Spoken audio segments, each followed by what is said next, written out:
Fala pessoal, sejam bem-vindos a mais um vídeo do meu canal. Trazer atualizações para vocês em relação ao caso de Daniel Silveira. Ele acabou sendo preso novamente, o poderoso chefão aí ataca mais uma vez, ele passou mal. E por ele passar mal, ele foi levado a um hospital de urgências e essa ida ao hospital de urgência causou a, a prisão dele novamente. O poderoso chefão aí atacou novamente e pediu a prisão de Daniel Silveira novamente. Antes da gente ir para o vídeo, para a gente entender o que está acontecendo, não se esqueça de curtir, compartilhar, comentar e se inscrever no canal. E o advogado de Daniel Silveira pediu para o ministro Alexandre de Moraes, do Supremo Tribunal Federal, reconsiderar a prisão do ex-deputado. Silveira voltou para a cadeia na última terça-feira, 4 dias depois de ganhar a liberdade condicional. Na decisão, Moraes argumentou que o ex-congressista descumpriu a medida cautelar de ficar em casa no período noturno, das 10 da noite até as 6 horas da manhã. O descumprimento teria ocorrido depois de o ex-parlamentar ir ao hospital na noite de sábado por conta de uma crise renal. Alexandre de Moraes chegou a duvidar da presença de Silveira numa unidade de saúde em Petrópolis, no Rio de Janeiro. O ministro determinou a oitiva na Polícia Federal de médicos e enfermeiros que atenderam o ex-deputado. Ontem, Daniel Silveira voltou a passar por atendimento médico no presídio Bangu 8, depois de urinar sangue. A oeste, o advogado Paulo Faria, que atua na defesa do ex-deputado, afirmou que Silveira é vítima de tortura.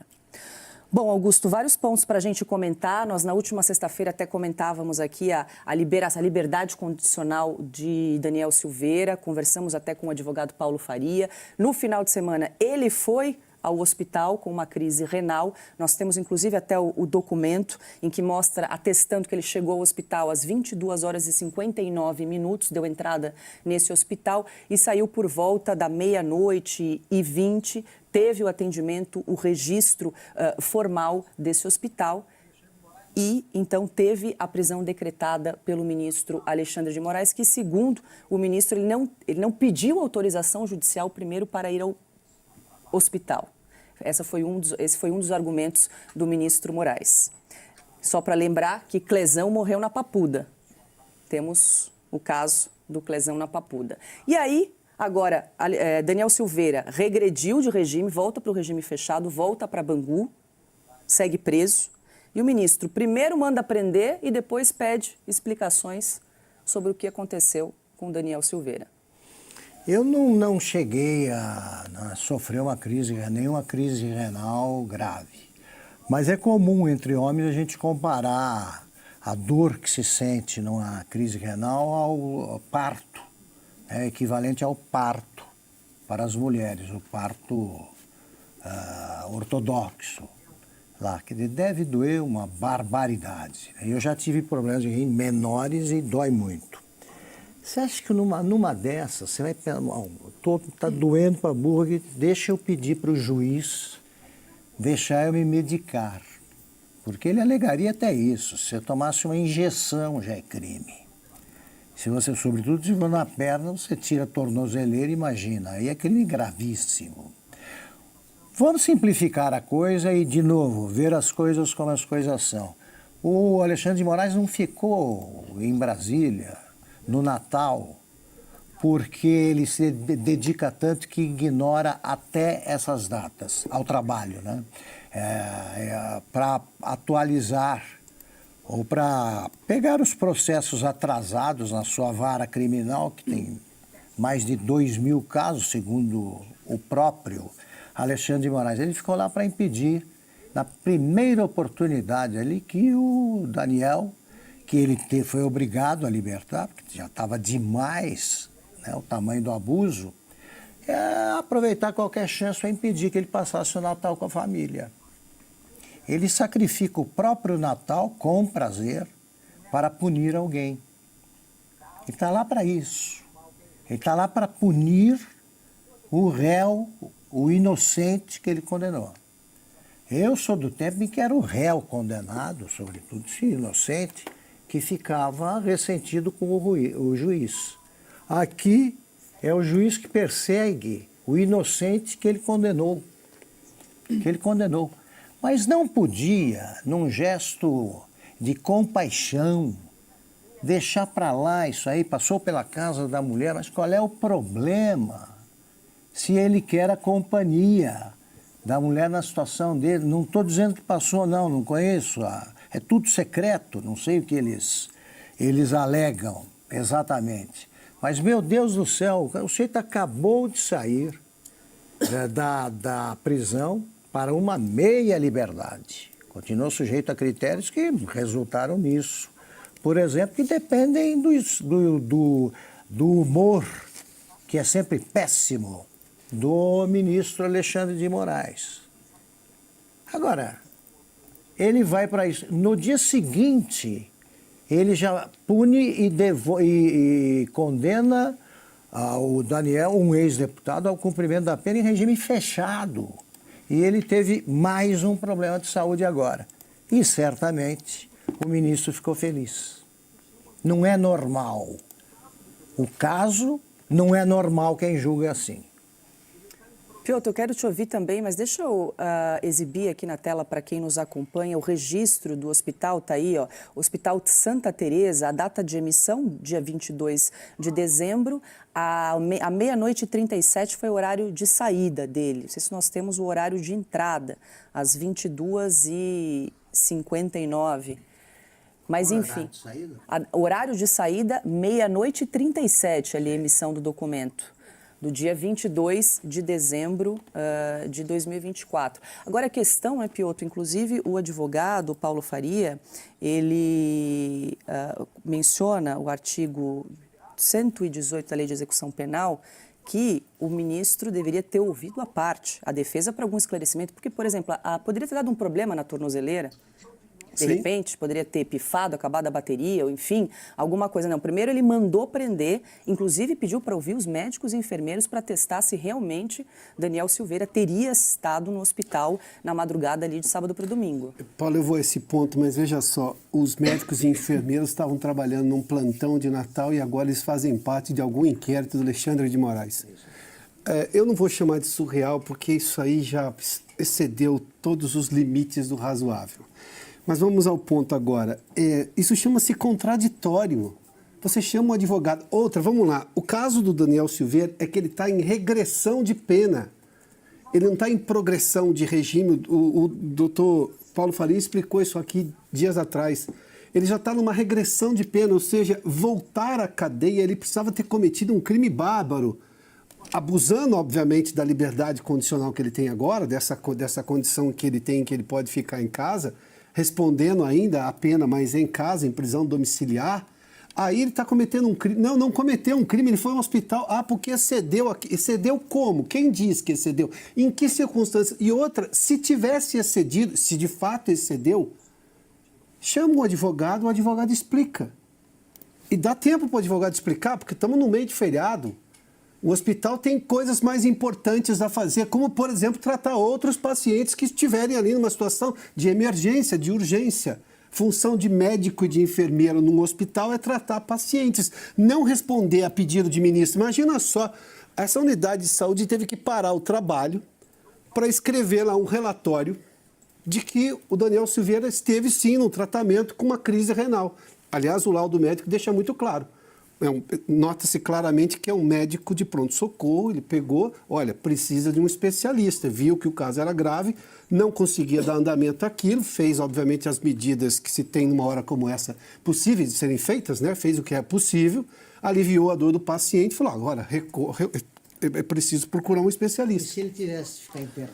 Exatamente. E aí, faz-se o quê? Aí, não dei autorização aqui para ficar internado, mas espera um pouquinho, o ministro quer que a emergência seja previsível. Se a emergência fosse previsível, não tinha fila em pronto-socorro.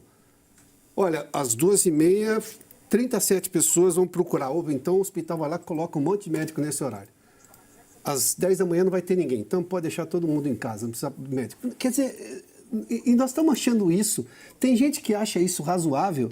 Eu vi aí os asseclas do Supremo, desse tipo de regime, aí na imprensa dizendo assim, o Supremo não tirou férias, como se fosse assim, algo, Os 12%. de onde é que essa gente tira essa maldade? Porque eu estou falando só do sentimento humano, mas tem uma questão de legalidade. O advogado não foi ouvido. E cadê a OAB, como está clamando novamente o doutor Paulo Faria? Cadê a OAB para defender só a prerrogativa do advogado?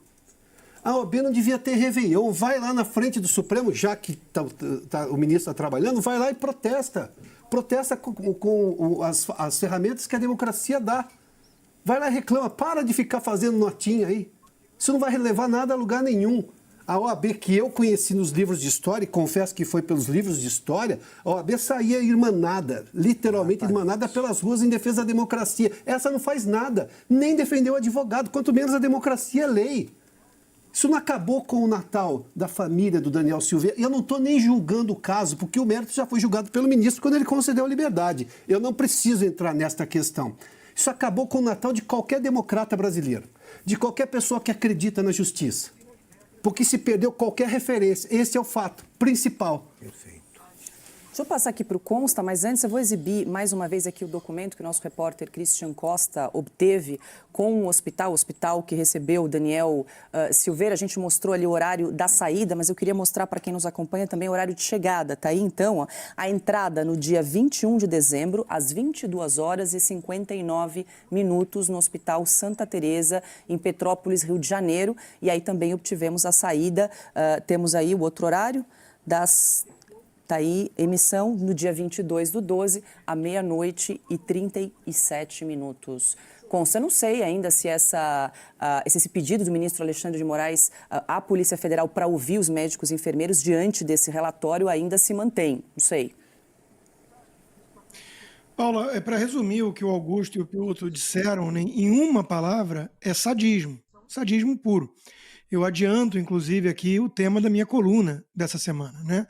Não temos mais justiça no Brasil, temos um sádico usando o poder arbitrário que ele acumulou, ilegal, né, para perseguir desafetos, para mostrar troféus, eu não sei, né, não dá para entender a lógica de quem é desprovido de qualquer compaixão.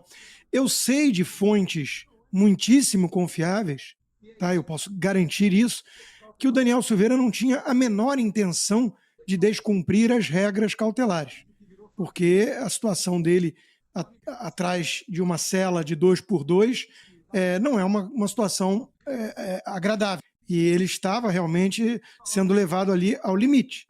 Então eu sei de fontes confiáveis de que ele pretendia respeitar as imposições, por mais absurdas que sejam e são, ele pretendia cumpri-las para não ter, claro, o pesadelo de ser levado de volta àquele inferno. Ele foi no dia seguinte, na véspera de Natal, porque foi para o hospital e depois passou ou não na casa da mulher. Quer dizer, é uma loucura o que estamos vivendo. Esse é o mesmo poder judiciário que solta Nardoni, que matou a filha para ter um final de ano na praia. Quer dizer, qual é a mensagem que isso está transmitindo para o povo brasileiro? Né? Os 12% aí que ainda apoiam esse tipo de coisa são cúmplices. São pessoas que, se poder tivessem, agiriam da mesma forma, como tiranos. Né? Eu vi, por acaso, ontem o filme Gladiador 2, do Ridley Scott, e ali tem bem a figura do vilão típico, né, de filme, a coisa bem maniqueísta, binária, mas é disso que se trata às vezes. Às vezes nós temos vilões na vida real que são assim, são caricatos, parecem vilões de filme, né? E é isso que está acontecendo. As medidas cautelares, a gente já poderia questioná-las também. Por que o Daniel Silveira, preso por um vídeo que virou flagrante perpétuo, em que ele fez ameaças de desabafo, que tinha vontade de dar uns supapos num ministro do Supremo, por que ele está impedido de dar entrevista, de falar com Jair Bolsonaro ou bolsonaristas? De repente arrastaram para a questão do golpe. O que tem uma coisa a ver com a outra? Se você desabafar num dia e se exceder e pedir desculpas e receber uma graça presidencial que foi derrubada, se você falar que tem vontade de dar um soco em alguém, isso te impede de dar entrevista, de conversar com qualquer pessoa. Você virou um golpista, ele estava articulando alguma coisa, ele tinha células terroristas que ele comandava no submundo, armando de forma ilegal essas pessoas para irem de fato tomar o STF? Alguma coisa assim aconteceu? Eu perdi alguma coisa nessa história? Ou é só uma figura sádica, desprovida de qualquer empatia, tentando perseguir até a morte, pelo visto, um inocente? Porque está parecendo isso, né? Augusto, só para trazer o comentário aqui de um espectador, o Jaime, Daniel Silveira teve uma crise renal não autorizada pelo Supremo Tribunal Federal. É isso. O Piotr disse um negócio muito importante, que é o prazer, do prazer que deve ter tido o ministro Alexandre de Moraes por ver que estragou o Natal de todo brasileiro compassivo. Né? Não teve nenhum brasileiro que não ficou perplexo, né, com isso aí e se sentiu mal. É porque é pura perversidade, pura perversidade. Ele pune com prazer. E isso é um desvio psicológico para fazer um diagnóstico brando, que não pode, que desautoriza a permanência de qualquer um em qualquer tribunal sério. Qualquer tribunal sério. O juiz raivoso. É isso que é o Alexandre de Moraes. Daqui a pouco, desculpa, Paula, a única autorização que Daniel Silveira vai ter vai ser de morrer, né? Essa ele vai ter, essa será autorizada, determinou, né? Bangu 1, ele escolhe o presídio, que é para castigar. Não tem fundamento jurídico mandar para o regime fechado de novo, porque foi ao hospital. Você estava mostrando o documento agora, Paula. Ele não foi encontrado. Me perdoe, eu estou fazendo só aqui uma explanação. Ele não estava num boteco, não estava... crime? Não estava cometendo, não estava numa boca de fumo, não estava fazendo numa organização criminosa, absolutamente nada. Ele foi no hospital. Se meia hora para lá ou meia hora para cá, tudo bem, pergunta ao advogado, ele explica. E aí o juiz vai dizer o seguinte, olha, se for uma emergência tem que voltar direto para casa, depois que o hospital liberou. Tá tudo bem, mas mandar de novo para um regime fechado, que ele mesmo decidiu que poderia ir para o regime aberto, quer dizer, ele não acredita nem na decisão dele. Não é que ele revê a decisão dele, o ministro Alexandre de Moraes. Ele discorda dele próprio. E primeiro decide e depois vai procurar o motivo. Notícia fresquinha que acabou de sair, segundo o jornal Metrópolis. Morador de rua está preso há um ano pelo 8 de janeiro e PGR pede soltura. Morador de rua está preso preventivamente há mais de um ano após ser acusado sem provas concretas de ter participado dos atos antidemocráticos do 8 de janeiro. Jefferson França da Costa Figueiredo, de 31 anos, é andarilho e foi preso em primeiro momento, manhã de janeiro de 2023, em frente ao quartel-general do Exército em Brasília. O que o depoimento do morador de rua fala? O morador de rua contou ter ido ao local na noite anterior para buscar abrigo e comida.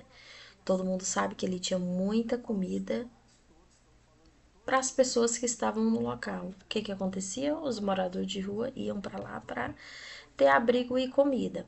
Após ter sido impedido de ficar em um shopping popular, ele havia chegado a Brasília naquele domingo 8/1 de carona em um caminhão e não tinha onde dormir, de acordo com a Defensoria Pública da União, que faz a defesa do denunciado.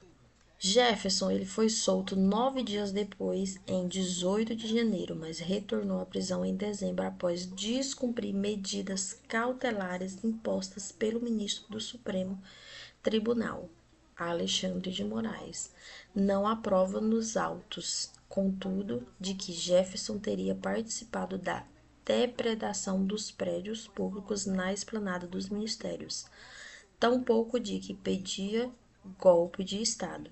Mesmo assim, ele foi denunciado pela Procuradoria-Geral da República em abril de 2023 pelos crimes associação criminosa e incitação ao crime. No último dia 16, porém, o Procurador-Geral da República, Paulo Roner, mudou de opinião e se manifestou pela revogação da prisão preventiva do morador de rua. O que a PGR diz sobre o morador de rua? Para a PGR, os registros atentam que O denunciado desde a adolescência encontra-se em situação de rua e em posição de vulnerabilidade econômica. Jefferson possui registro no cadastro único na condição de morador de rua, recebe benefícios sociais e foi atendido em diversos centros de atendimento de pessoas de rua, segundo o levantamento da Defensoria Pública da União.